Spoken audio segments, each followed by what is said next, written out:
Hello guys, good morning. This is your Assam blog guys. अनि हामी चाहिँ आज मुस्ताङ जाँदैछौँ।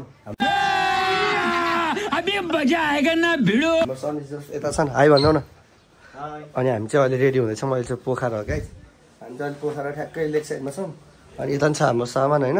अब चाहिँ हामी रेडी हुन्छौँ यहाँबाट होइन। सबै सामान प्याक गर्छौँ अनि तल गएर बाइकमा फेरि बाँधेर अनि त्यसपछि खाजासाजा खाएर अनि हामी चाहिँ लाग्नुपर्ने हुन्छ। अलमोस्ट 8:30 भइसक्यो गाइज। के हुन्छ अगाडि हेरौँ। हाम्रो सनिप जस्तै यता छन्, प्याकिङमै व्यस्त छन् हाम्रो चाहिँ। A few moments later. Guys हामी चाहिँ मुक्तिनाथमा आयौँ होइन, नुहायौँ। अब चाहिँ हामी अब निस्किनु पर्ने हुन्छ। अनि चाहिँ वाइल्ड दामी रमाइलो पनि गऱ्यौँ होइन। लास्ट चिसो पनि चिसो छ। अनि त्यही हो गाइज, मान्छेहरू चाहिँ वाइल्ड चाहिँ यस्तो जाडोमा जाडो गरममा पनि गाइज भिडियो चाहिँ आगो बनाउनु पाएन गाइज, त्यस्तै हो। अब अगाडि यस्तो यो चाहिँ धर्म कमाउने, यो चाहिँ पाप पहाल्ने रे। अनि यो चाहिँ मन्दिर भयो गाइज। यु क्यान सी मन्दिर, वाइल्ड दामी छ मन्दिर चाहिँ। अझै हामी निस्किन्छौँ। साथीहरू गइसक्यो अगाडि। अब हामी पनि जान्छौँ। वाइल्ड मान्छेहरू हुनुहुन्छ। त्यो चाहिँ उतो माथिको चाहिँ 108 धारा हो गाइज। यु क्यान सी मान्छेहरू वाइल्डहरू छ। अब चाहिँ हामी निस्किन्छौँ। अनि तल गएर खाना खाएर अनि त्यो एउटा ताल छ, लेक छ, त्यहाँ जान्छौँ। त्यो गाइज गाह्रो त लास्ट गरेर त्यहाँ चाहिँ एउटा गौतम बुद्धको मूर्ति छ, त्यहाँ जान्छौँ। यु क्यान सी, म तपाईँलाई देखाइहाल्छु नि। तर आएको चाहिँ मैले भिडियो बनाउन सकिनँ गाइज, किनभने लास्ट गाह्रो भएको थियो। किनभने चिसोले गर्दाखेरि अनि स्यासोले गर्दाखेरि गाह्रो भयो। रुवा लगाएको छ guys. You can see Gautam बुद्धको मूर्ति।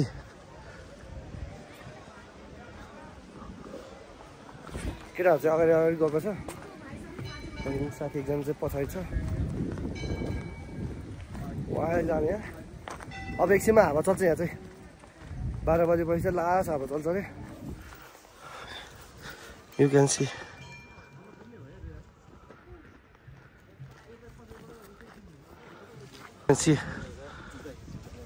यहाँ चाहिँ भ्यू चाहिँ लास्ट दामी छ गाइज।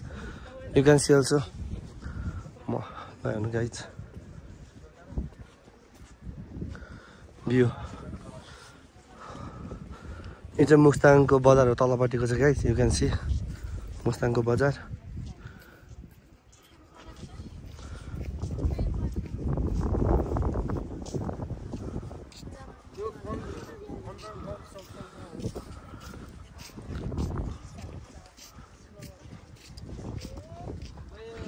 वाइल्ड दामी।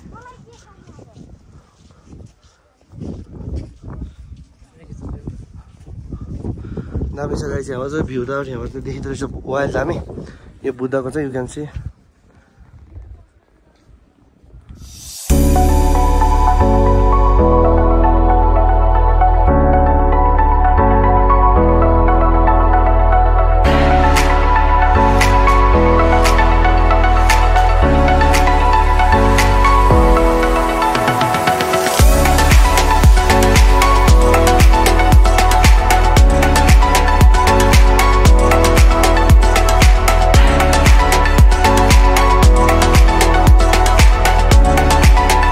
अब हामी यो चाहिँ भर्निङ झर्छौँ होइन।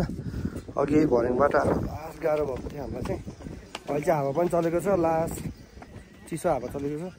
त्यही हो गाइस। अब चाहिँ हामी यहाँ तल झर्छौँ खाना खाएर। अनि त्यसपछि हामी एउटा लेक छ अरे, के लेक हो मैले बिर्सेँ नाम चाहिँ। अनि त्यो लेक जान्छौँ। त्यही हो गाइस। नयाँ हुन्छ भने सब्सक्राइब गरेर नबिर्सनु होला आसाम ब्लगलाई। माया देख्ने होला गाइस। अगाडि हाम्रो कपाल छिरिरहेको छ। भ्यू चाहिँ वाइल्ड दामी छ गाइस।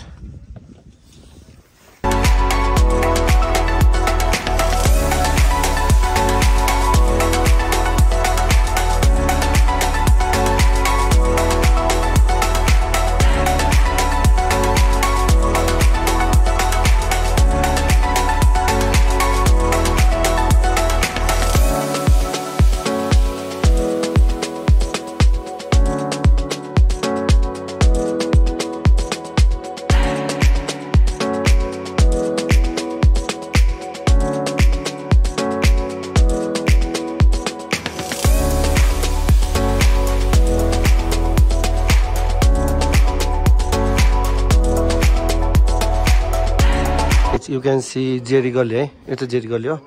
यहाँ भित्रपट्टि केटाहरू चाहिँ फोटो खिचिरहेको छ अहिले चाहिँ म चाहिँ फोटो खिचेर भ्याएँ अब चाहिँ भिडियो गर्छु अनि एउटा निस्किनुपर्छ गाइस अनि भोलि बिहान चाहिँ ब्याक टु पोखरा कि घरै पुगिन्छ होला सायद त्यो चाहिँ थाहा छैन तर पुग्नु चाहिँ पुगिन्छ होला त्यही हो रातिमा यस्तो भिडियोहरू गर्न आएको छौँ यता मान्छेहरू टन्ने हुन्छ अझै पनि होइन अनि अब गरेर रुममा रमाइलो गर्छौँ खानासाना खाएर अनि सुत्नुपर्छ गाइस भोलि बिहान नै उठेर छिटै जानुपर्छ त्यही हो गाइस यदि नयाँ हुन्छ भने सब्सक्राइब गर्न नबिर्सिनु होला एसआर ब्लगलाई त्यही हो ओके गाइस अगाडि केही भयो भने म देखाउँछु होइन भने बाई है गाइस बाई चार पाण्डु हाई भनिदेऊ न ऊ चाहिँ भ्लगमा आउनु मन लागेर होइन मेरो भ्लगमा मैले चाहिँ 1 लाख रुपियाँ मागेको छु भ्लगको लागि कति छ